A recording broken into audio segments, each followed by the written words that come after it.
Ասածս ինչ է, մի ֆետիշացրեք այս ամեն ինչը, մի ֆետիշացրեք, հայ եկեղեցին փառք Աստծո բաղկացած է, որ եկեղեցին բաղկացած է առողջ տղամարդկանցից, դուք ուզում եք առողջ տղամարդկանց փոխարեն հիվանդոտ տղամարդիկ լինեն, չեն կարող լինել,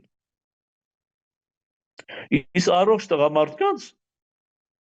հնարավորություն տվեք, որ կարողանան իրենց կուսակրոն կյանքը լիուլի իմաստավորած ապրել, գայթակղություններ մի ստեղծեք իրենց համար, հագարտներ մի լարեք իրենց համար, թողեք հոգևորական ապրի իր սեփական արդյունքով եւ իր սեփական ցավով։ Իսկ ով մտածում է, որ դա շատ հեշտ է, իսկ ով որ մտածում է, դա շատ հեշտ է, թող մեկ ամիս ապրի այդ կյանքով, մեկ ամիս ապրի,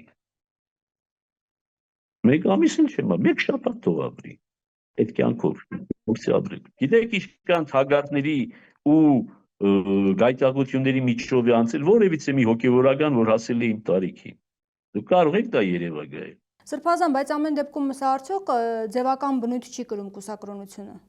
Եվ միգուցե այս հարցում փոփոխություններ իրականացնել։ Ձևական բնույթ չի կրում։ Նախ կուսակրոնություն կոչված է, ռուսները ավելի ճիշտ բառ ունեն, безбрачие։ Այսինքն ընտանիք չկազմել, ընտանիք չունենալ,